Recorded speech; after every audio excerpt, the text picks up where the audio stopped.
Welcome to One Two Step, and in today's video I'll be showing you how to log into your Avanti Trains account. Before getting started, if you are new to the channel, please do subscribe and turn on the notification bell icon so that you get notified every time we upload new videos. Now let's get started. First of all, open your Google Chrome or any web browser. Then on the search bar, type in Avanti Trains Login. Once you press enter, you will see these kind of results. From this, click on the first link.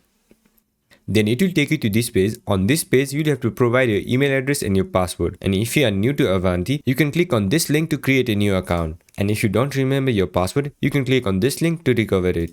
Now go ahead and enter your email address. After that, enter your password.